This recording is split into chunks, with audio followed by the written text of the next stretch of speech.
But what's the most intriguing storyline of the Super Bowl for you? I would have to say it's Tom Brady. And I'm not being a homer, but it's Tom Brady going to his 10th Super Bowl. And the story won't ever be to him about how many rings he's won or championships or he's going to 2 different conferences to win it. It'll be about the journey. It'll be about the young kids that he inspired because he wasn't a high draft pick. He wasn't in the best of shape. And he didn't get the opportunity right out of college to come in and take over a position. He got an opportunity based on injury, took advantage of it, and he played with resolve and a lot of chip on his shoulder. He showed with work ethic, preparation, and putting team over individual can do.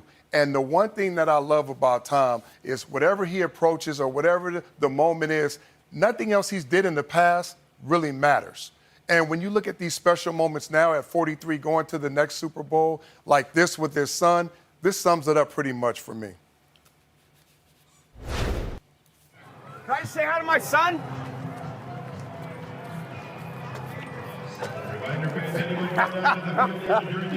Love you, kiddo. How about that? Good job. Let's go to the Super Bowl, baby. What do you think? I love you, man. Way to go. I'll see you. I'll call you a little bit later. All right, I love you. All right, love you, kiddo.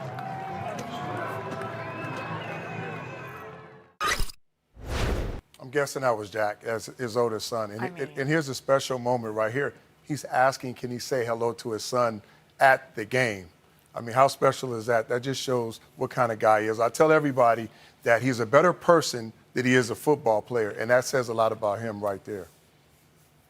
Yeah, that's really cool, man. I think that when you look at the Super Bowl, it's always fun for me to look at the depth of the storylines and to see how far you can really dig. Steve Spagnuolo played against Tom Brady, and you guys will remember the New York Football Giants with that front four coming after him. I mean, I'm looking at the front, and so when I look at this, how is this game going to be decided? I think about Eric Fisher and that torn Achilles. That's a huge loss. Yes. Think about what David Bakhtiari meant to the Green Bay Packers against JPP and Shaq Barrett. I think that if this is an issue, if this is something that the Buccaneers can take advantage of, just look out. I feel terrible for Eric. You don't want this to happen to anybody. You want everyone to be at full strength. But man, that opens the door for these two monsters on the outside to really pin their ears back and get going. Let's see if they can make it happen.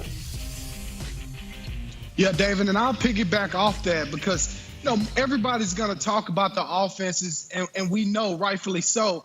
But I'm going to piggyback, like I said, and talk about both of the defenses. And I know defenses doesn't win championships anymore. I'm sorry, Willie. That generation left with you. It's all about the offenses now. But this game, guys, could come down to, as David just mentioned, both of the front fours, because we know both of these teams have really good front fours, and they love to put pressure on you from the outside at the cornerback position. They're going to get up and challenge you. So if one of these teams can get pressure with their front four and create a turnover or two or a big stop late in the game, that could be the difference in this Super Bowl. I really believe it's going to be a high-scoring affair, but it's going to come down to the fourth quarter. Who can get that stop at the end of the game?